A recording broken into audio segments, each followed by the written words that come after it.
Rabbi, I thought your sermon was the best you ever gave. I'm not sure which Rabbi you're talking about, but I'll take the credit. I was going to say, I didn't speak at all today. That was last night. I was talking Thank you. It was edgy and timely, and I thought very, very, very, very significant. Appreciate that. Sorry, everybody, for the delay, waiting in the waiting room.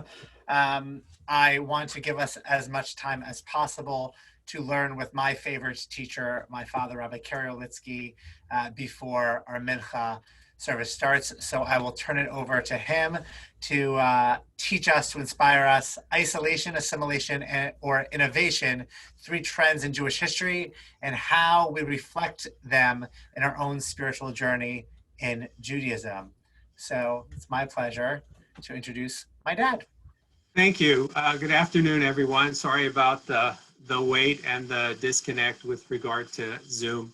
I want to try a totally new understanding of looking at Jewish history with you and then applying those principles to ourselves. I have to admit ahead of time that this is new material that I really haven't tried on anyone. So you will be, so to speak, guinea pigs to see if in fact the transition works. Most of the understanding of transition points in Jewish history focus on leadership trends. My favorite, who was also one of my teachers, was Ellis Rifkin, who wrote this incredible book called The Reshaping of Jewish History. And what he basically said is that if you look at every transition point in leadership in Jewish history, you see quantum leaps. In other words, one does not prefigure the next one. He liked to use the notion of Marx determinism that moved one position to another. But if you look at, for example, the prophets, there's nothing in prophecy that would indicate that the priesthood would emerge from prophetic leadership. Or if you look at rabbis, there's nothing in the rabbinical period that would suggest that it would emerge from the priesthood. And even though we are often taught in Sunday school that the synagogue emerged out of the destruction of the temple, if we look at Jewish history correctly, the synagogue predated the destruction of the temple, and then the destruction of the temple made rabbinic leadership, or I should say, made the conflict over leadership moot and allowed for rabbinic leadership to go forward. If you look at Yitz Greenberg, a contemporary Orthodox scholar, and his look at Jewish history, he talks about major epochs in Jewish history and divides it essentially into 3: the priesthood, the rabbinate, and then this shared model of lay and professional leadership, which he saw through the federation model and waits for the next model to emerge. Or historian Michael Meyer teaches at Hebrew Union College in Cincinnati. In his book, The Ideas of Jewish History, he imagines that Jewish history is a bull rope. In other words, there are pieces of that rope that enter and exit throughout the history of the Jewish people. And it's that entering and exiting that gives strength to it, but he finds it very difficult to find that one strand that feeds the entirety of the bull rope. At least with Rifkin, he talked about what he called the unity principle, which was this belief in one God that was shared by the Jewish people throughout history. I'm not a weaver. I don't know if anybody who's on today is a weaver, but I read this very interesting analogy recently that suggested that Jewish history should be compared to weaving terms, that the warp that runs longitudinally, but it's the weft or the woof, which is sometimes called, that crosses it and therefore gives it color and hue and pattern to it. So it's that longitudinal aspect of it that gives it the strength, but it's that kind that enters and out, enters all the time, that gives it its color. So that's kind of where we are with the leadership. And if we look at the first text in Pirkei Avot, which I'm not going to share with you. I'm just going to read it briefly to you in English, because I think, by the way, that it's the most important text in the entire Talmud. Now, most people think that Pirkei Avot is really just about pithy aphorisms that the rabbis came up with, but I really believe that this is the most important text, and I'll tell you why in a moment. Moshe Kibel Torah Misinai, Misara Lehoshua, and then it goes on. At Sinai, Moses received the Torah, handed it over to Joshua, who handed it to the elders, who handed it over to the prophets, who in turn handed it over to the men of the great assembly. The latter said three things: be deliberate in judgment, raise up many disciples, and make a fence around the Torah. Now, the most important aspect of that is this notion of transition of leadership from one to another. The challenge of that is that in using that text, it in effect solidifies the leadership of the rabbis and wrestles its authority away from the priests, just as I described a few moments ago. The reason for me that becomes the most important is because, I think I just lost, is because that it establishes the importance of the Talmud and the oral Torah over the biblical or written Torah. And so it becomes the most important aspect of the entire Talmud, because it sets it all up. Now, where I want to make a change is that most of these theorists talk about the leadership models in Jewish history rather than what's coming in from the grassroots. I want to understand how people on the ground, so to speak, are responding from or responding to what's going on around them and making those changes rather than what leaders are doing as a kind of a top-down model. Now, what does this have to do with Yom Kippur? If we look at this, and I've mentioned this before, logically, Yom Kippur should come before Rosh Hashanah. Anybody want to speak to that a moment? Let's see if I can fix this screen a little. Why would Rosh Hashanah come after Yom Kippur? And you can unmute yourself a moment or put it in the chat screen, whatever you want. Why logically should Rosh Hashanah come after Yom Kippur rather than before it? Anybody? Sure, I'll take a stab at it, because we would atone for our sins to start the new year afresh. So we should atone, we should cleanse ourselves first, and then move on to the new year.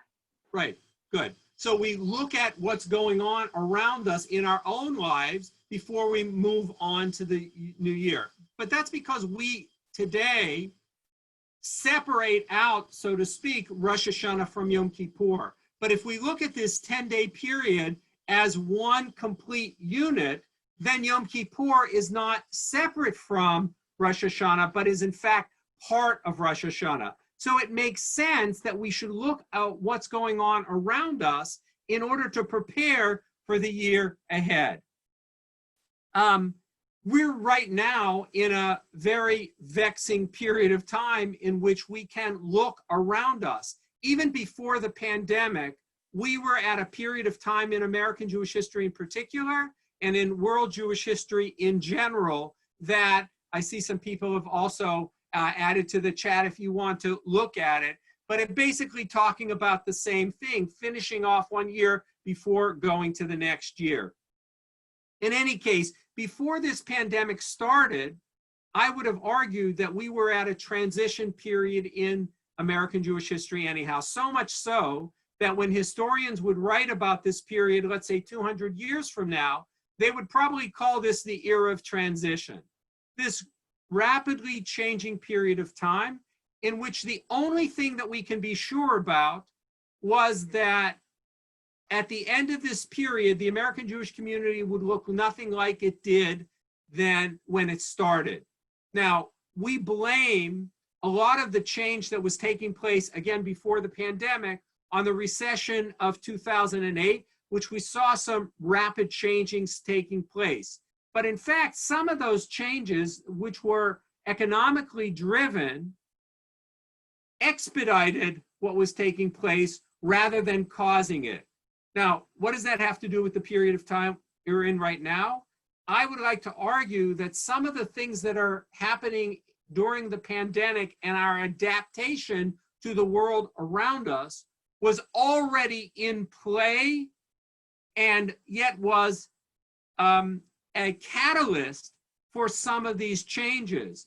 Some of the ways in which we're now using Zoom had been talked about before, but people were reluctant to do so for a variety of reasons. And then all of a sudden, we made these changes. So the question becomes, if that's what's going on, what are we doing? What are our changes that we're making in our own lives to adapt to the circumstances around us?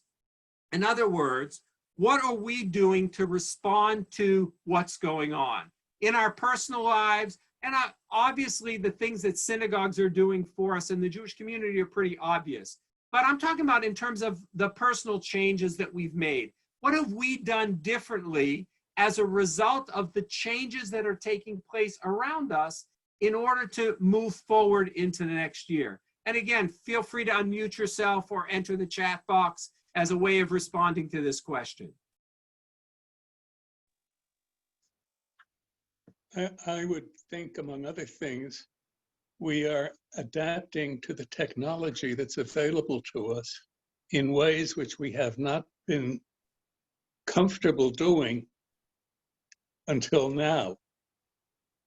Right, and the question about that technology is, there will no longer be business as usual at the end of this period of time. That's right, because what we're do we not do going to about give all it up. this? I'm sorry, Mark? We're not going to give it up. No, of course not. Because the debates, for example, about could you make a minyan over technology beforehand became immediately moot, because those people who embraced technology said, of course you can. Those are just some of the kinds of things that are pretty obvious. Daniel Keston writes, you can participate in services and programs from a shul or community that you do not live near. I mean, I'll tell you for myself, I've been wanting to go to Slichot with Eli Kranzler in Riverdale for many years. This year, I could join his pre-Slichot concert without any problem at all. I just zoomed into it. So those are the kinds of things that in terms of our own way of life can be doing. There are some people who will argue that much of what Judaism has done is looked at the world around us, digested it, and then made us own. If we look at art form, for example, with one exception, apparently all of the art forms that we now experience in the Jewish community are borrowed art forms. Anybody know what that one exception is purported to be?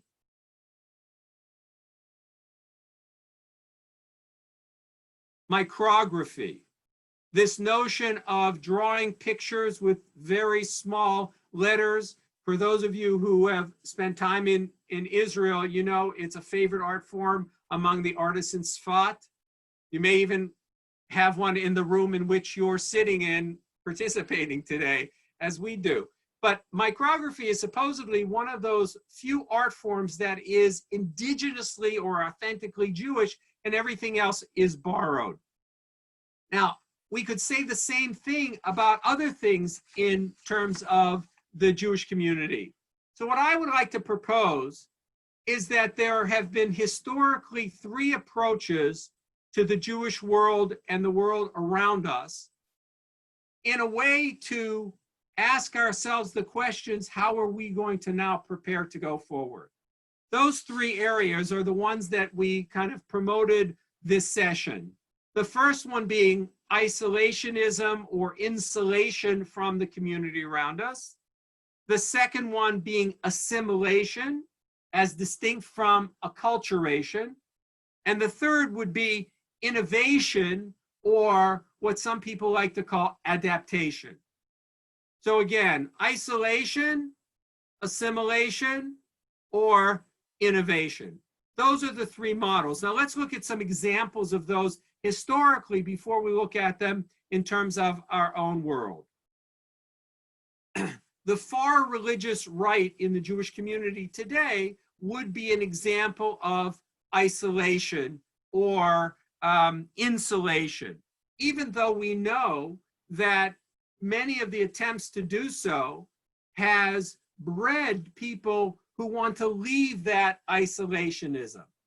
There's an organization in New York called Footsteps, which is designed to help people who are raised in so-called segregated communities like this to come back into a more mainstream example. But there were also historical examples. The Essenes, for example, are purported to be a group that left the main areas, and I'm sure Dr. Cooper has something to say about them, and segregated themselves at the Dead Sea in order to separate themselves from the rest of the community.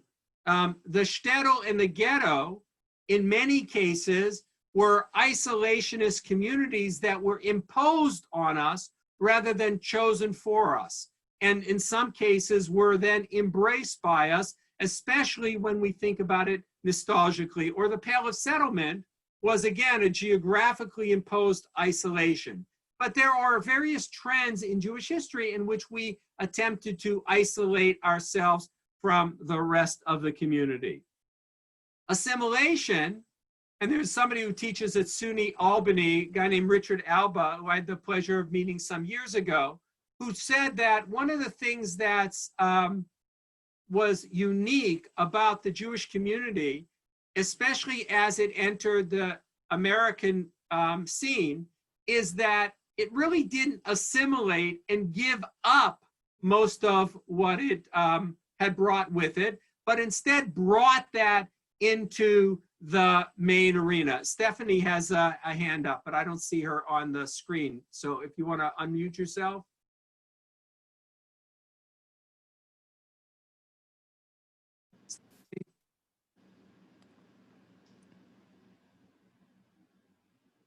Okay, I'll keep going.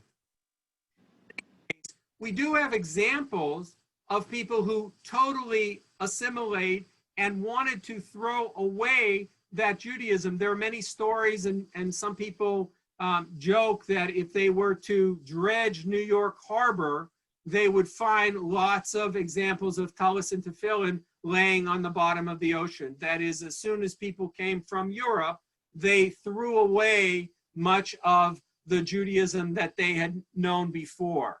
Some of those acculturationist tendencies. Well, when bagels, for example, move from being a Jewish food, irrespective of its origin, to being a part of American culture, it's a way in which not only has Jewish culture entered the marketplace of ideas and of culture, but also how Jewish culture has been brought with us as part of it. Look at the number of Jewish words, whether it's part of Jewish culture code, whether it's Yiddish or Hebrew, that has become part of the American accepted English vocabulary. So according to Alba, when Jews came forward, they didn't assimilate and give up. They brought their Judaism with them.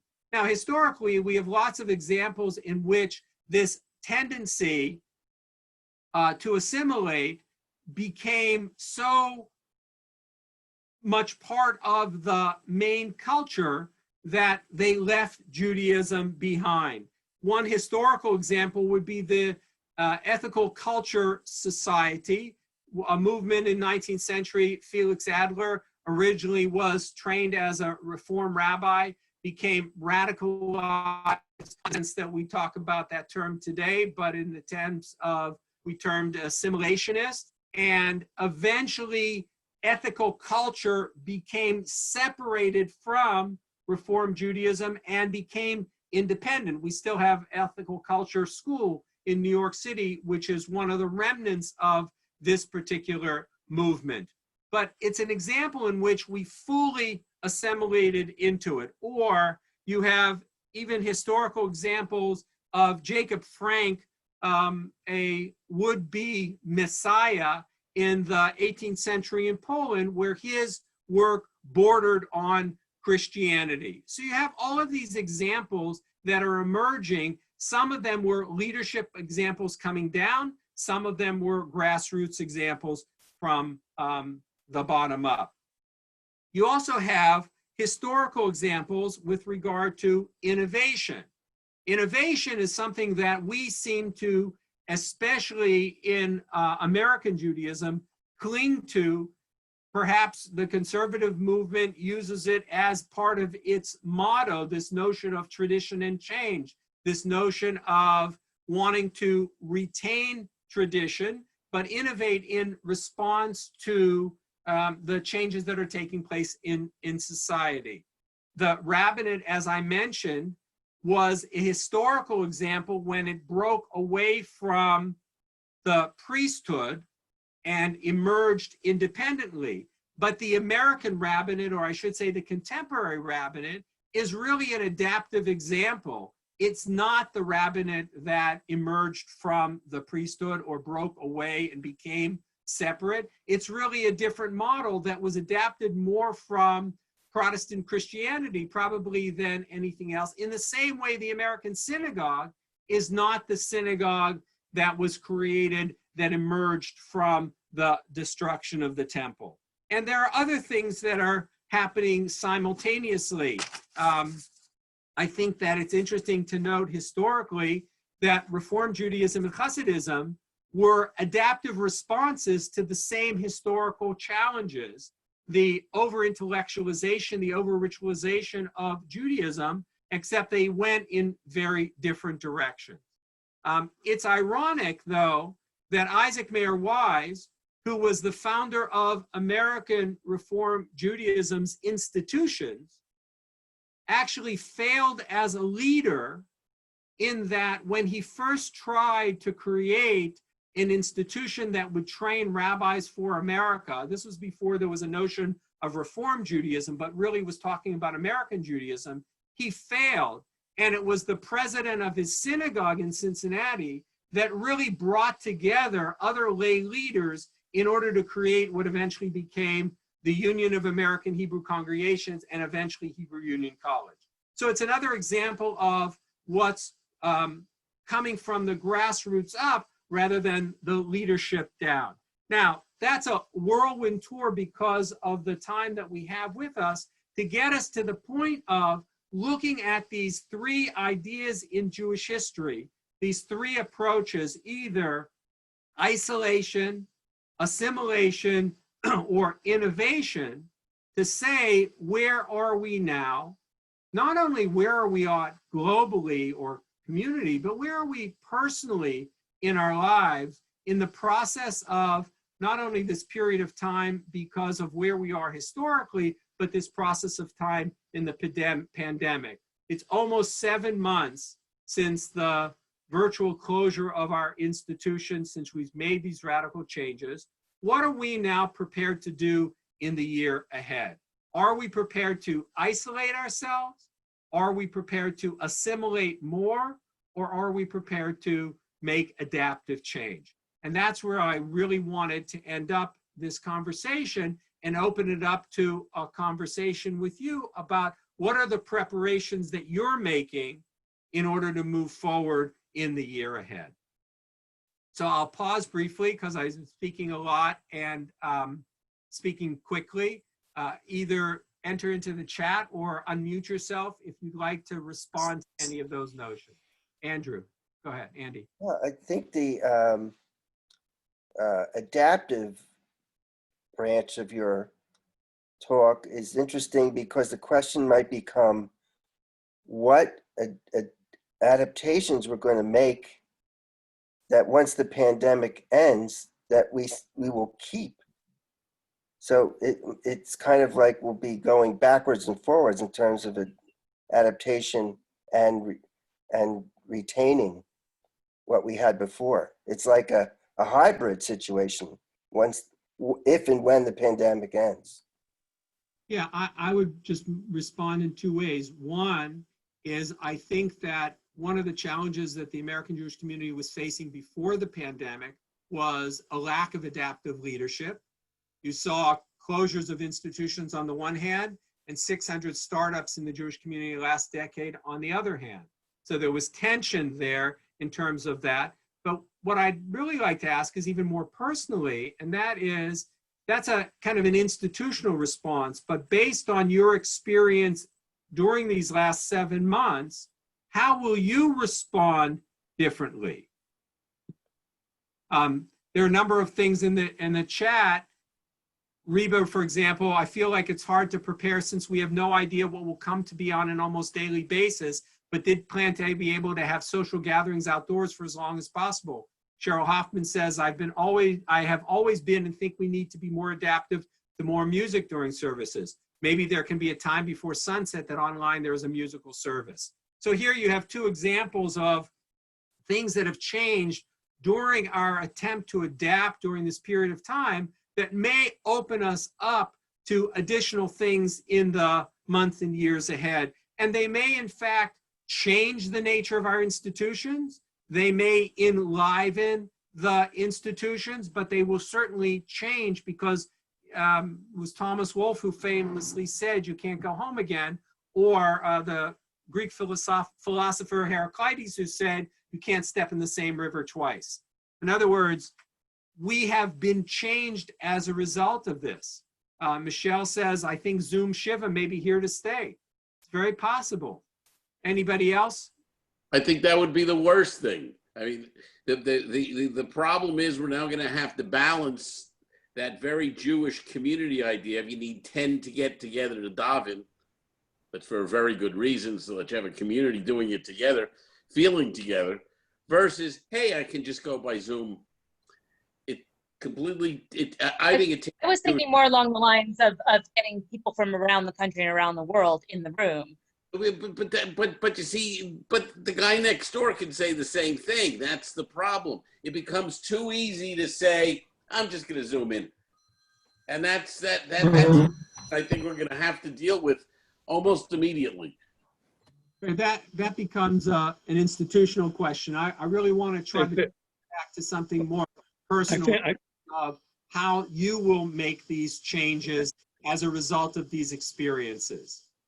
I think one of the big issues is going to be the distinction between religion as we know it and culture. I was at a meeting, a presentation by Ruth Calderon, in which she was introduced as a Chilonit, and she immediately turned around and said, I'm not a Chilonit, I'm Jewish.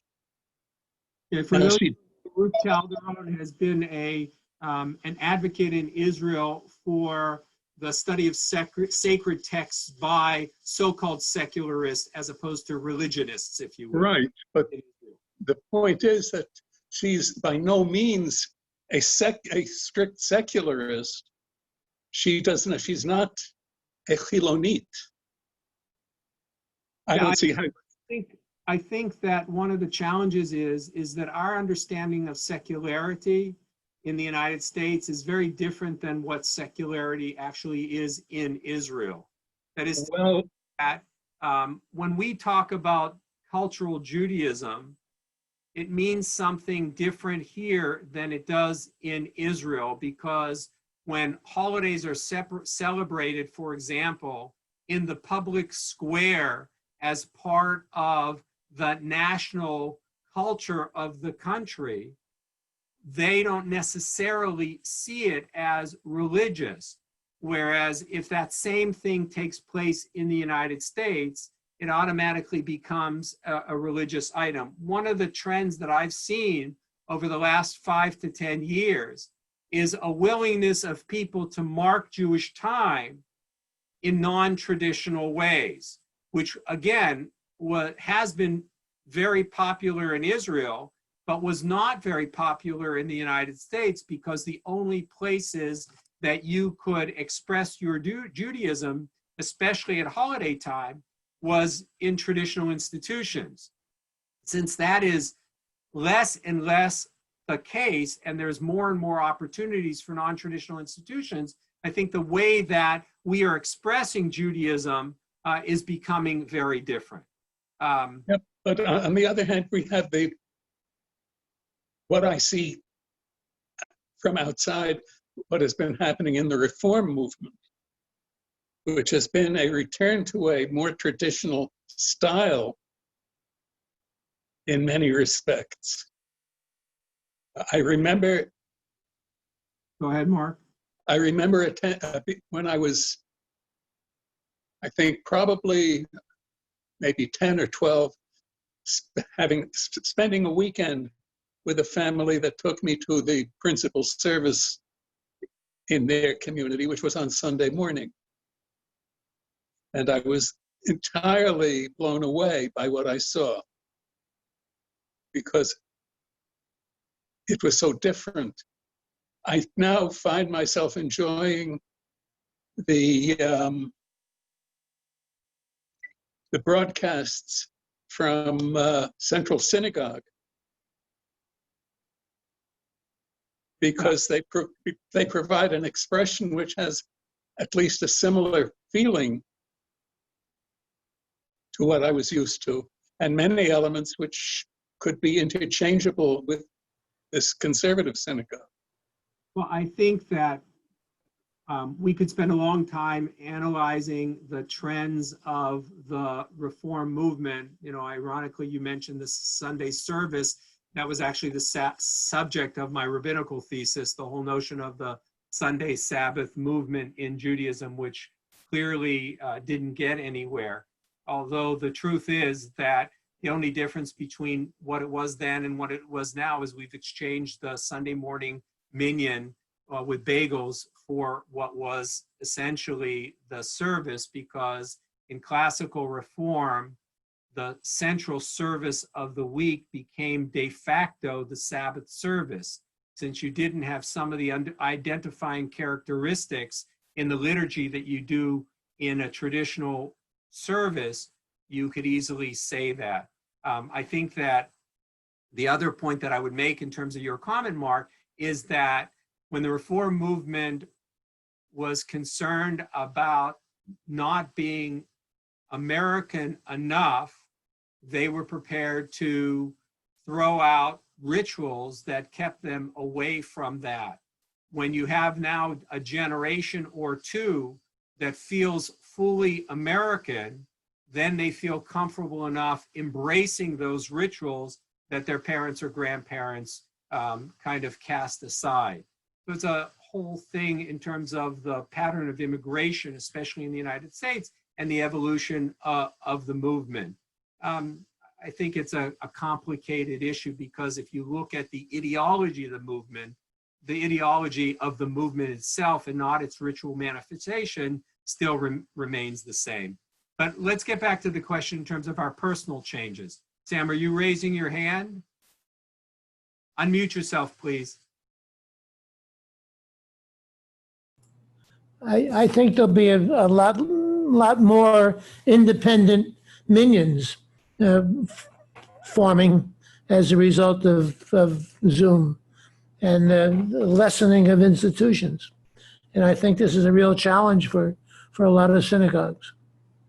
But the question is, how will we respond personally? Like, if you take your comments, Sam, if in fact there are a growing number of minyanim, and it might lessen the strength of the individual synagogue, how will you respond to it? Will you as an individual be more drawn to an independent minyan, or will you remain drawn to a classic institution like Bethel? And this is not obviously about Bethel, but it's a question of any institution. Cheryl, did you want to say something? Yeah, I did. I wanted to say that what may change, which will be interesting to see, is that if synagogues continue to do Zoom, even when we're back in the shul again, I personally, if I have to miss for some reason a Shabbat at Bethel or anywhere else that I might think to go, if the synagogues still keep it recorded, you could miss it by mistake or miss it because you're ill or whatever the case may be and not be able to attend. And you can watch it any other time of the day or the next day or whenever. So you may have missed out on the Shabbat experience, but you could still tune in and hear the sermons or the bat mitzvah or bar mitzvah, or whatever it might be. So for me, that's a little bit of and I think that's interesting, and I wouldn't say it would substitute. It would only be for me if I couldn't attend for some reason, and it gives me the opportunity to still be part of what went on in the shul that day. But if we move away from services, for example, and we look at adult education, where the challenges, especially in the evening, for people to drag themselves out of their homes after a tiring day into the synagogue, would that change, for example, if it was made in a more intimate way? Michelle, you want to say something? Yeah, so I would say that I have, years ago in a synagogue, I was on the board, and I'm not a night person, and I would by the end of the meeting, my head would be on the desk. And so I quit, and since then, anytime I'm asked to serve on committees that are going to meet in the evening, I say no, because I'm not at my best. Once I get home, I'm home. I've now have regular 7:30 or 8 o'clock social things right now on Zoom. Like if the world moves to volunteer things where committee work is done remotely this way, and it already was because I was on virtual committees in my professional life, I think that's a positive change. Like you can be more actively involved in the running of your organization. You might feel more ownership of it. I mean, if we look at, since you mentioned professionally, if we look at the impact that this will have on the way institutions do business, for example, will people work at home more than in a physical office when businesses have realized that they are just as productive and the overhead is reduced considerably? Will people, for example, be less likely to travel to a business meeting when they don't have to any longer, especially if it's one-on-one? Will conferences and conventions, which have been very successful in the last 6 or 7 months online, will those kinds of things change, especially because some of these conferences and conventions have become very expensive as a result of it? And will that change? So if I can make that as an example, how will it impact upon the way that the Jewish community does its business? Sabrina, you wanted to say something? Yeah, I was going to say that for me, I mean, I really see, I really enjoy these Zoom learning sessions, and that's something that I would want to continue. In terms of, for me personally, the Zoom Tefillah experience, I think I'm looking forward to getting back into Sticks and Bricks and being able to see. For me, Shul is a lot about community and Kiddush, you know. So, no, I mean the community side of it that I don't see personally sticking. I will want to get back to Sticks and Bricks for services. Tara, I see you have your hand up. I do. I was going to say, I think the tension between isolation and innovation and assimilation, for me, comes alive on today, for example. I mean, I love that we're together, and I've learned things on different forums that I wouldn't have on any other day, but I, at the same time, feel so alone. I love standing shoulder to shoulder with my community. I think, you know, the hardest part of today was like one prayer in particular, Bethel, where we sang so loudly together year after year, and I miss that. And so I feel like, you know, there are things that are very accessible, like study, like meetings, where you don't need to sit shoulder to shoulder. But I think about the way we bring in mourners in our community or new members who join. If I'm a new member joining this discussion, I'm anonymous. I'm just another face in another square. And so I think what we have to do, and I wrote in my comment, this is redefining community. We have to decide like what actually stays in our, like what has to stay in order to feel connected and what doesn't have to stay. And I think we haven't quite figured that out. I think we've enabled some framework in the last few weeks and months, but I don't think we've figured it out. And I would say isolation is one of the byproducts of more people just experiencing Judaism alone. And I think that has to go. We've got to find a way to get back to community in those ways. Yeah, in some respects, it then becomes an example of the bowling alone phenomenon. Yeah, Mark. Yeah, I would say that I find this both in my professional life as well as in my personal life here at Bethel. I think that what we're basically been doing for the last 8 months is sort of spending down the social capital that has accumulated from the fact that we all know each other and have been in relationship with each other. I find that Zoom is a decent technology for the purpose of transactional relationships. But it's not a very good one for building connection, whether that's personal connection for the purpose of spiritual pursuit or whether that's personal connection for the purpose of a business pursuit. And I can tell you in my professional life, it's incredibly difficult to build new constituencies for the sort of stuff that I do in this kind of sterile environment. And so I'm not convinced that this is a replacement. I definitely think it augments. I mean, I have definitely been involved in learning experiences in, broadening my concept of the Jewish community as a result of being able to reach into other communities who are experiencing, similar challenges. And I'm also finding that for synagogue business, it's great to be able to do a synagogue meeting, do it in an hour, hour and a half, get it done with, and then you're done for the evening. So I think transactionally it makes a lot of sense, but not for social depth, not for spiritual nourishment. So we have time for 2 more comments, Reba and Arnie. Yeah, I agree with a lot of what Mark just said, but our morning minyan, as good as it is, has not been good for some newcomers, I think. We've had, over the months, at least 2 people I can think of offhand who are relatively new members and who none of us know. And while they came to a minyan, we didn't reach out to them.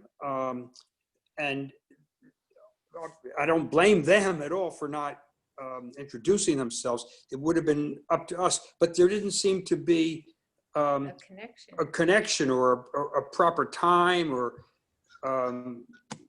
so I hope the Zoom minyan doesn't continue is my point. I need to say something, and I'd like to continue, but I'm being asked to wrap it up. So Reba, did you want to make a comment? I'll just say that I can't think that well because I'm so hungry. But I think everything is going to move towards hybrid models, including religion. And I think what was nice in the last few days is being able to look at what other institutions are doing, and they're all so different. And I will say it's not just about Zoom, because there's other technologies at our disposal. And what I like, for example, like what I miss most about the live services, to be perfectly honest, is just sitting with my friends and the community aspect and socializing and catching up with people. And of course, the favorite prayers. But I did sit on the Park Avenue Synagogue just out of interest because my friend actually from Maplewood played cello them. And obviously it's completely over the top, but what was nice is it had it live streaming on YouTube. So people from all over the world, literally constantly, were like putting in the chat, for Mesha Berach, they were like naming the people that they were, praying for Yizkor, they were naming the people they were memorializing. People were making social connections. It was going the whole time while the service was streaming. And I thought that was actually kind of cool, because there were thousands of people from all over the world streaming in, and they're obviously not members. So I actually felt like that made Judaism a little more accessible. I don't think it changes the congregation that you're affiliated with. I think it might even bring in other ideas. Like a few of our friends were on another Facebook Live and we're like, oh, this music would be great for our services. And I think it'll make for some lively discussion in the future about how to augment our services and our engagement. But I do think that everything will be a hybrid model. Nothing will be purely in person. Nothing will be purely online. I think all institutions will have to adapt. and figure out what works for them. Thanks. Well, I didn't anticipate that this would go to a kind of a structural Sorry about that. the institution, and I only want to leave you with two thoughts. One is, I hope that you at Bethel will, in fact, continue this conversation institutionally so you can see what works and what doesn't. I think that Mark's comment about social capital is a really important one in terms of how you've been able to utilize that social capital during this period of time, but it has a half-life to it. And so you have to think about that. But even more so, which is really where I wanted to go originally, and that is, what have you learned during this period of time as you anticipate the beginning of this new Jewish year that is going to change how you go about your Jewish life? Will you isolate yourself more when the pandemic is over as a result of it? Will you assimilate or acculturate more? Or will you find more adaptive ways of living your life in the midst of the world around you? And so I wish you all Gemar Chatima Tova, and I look forward to sharing other times with you with the Bethel community. Yasher Koach, thank you Yasher Koach. to my father, Rabbi Kerry Olitzky. I will volunteer him to continue the conversation at any point that we want, as I regularly volunteer him to teach and inspire our community. So thank you, Dad, for your Torah, your wisdom, and your guidance in facilitating this conversation. And I hope you will all join us for Mincha back on the live stream link. Mincha will start in about 5 minutes, 7 minutes from now. David Goldman will be leading our Mincha service. After Mincha, we will leave the live stream, and our Ne'ilah and Mariv services this evening will be via Zoom so that we can see each other's faces. So you need to end the live stream and then sign on to the Zoom link on the Bethel page.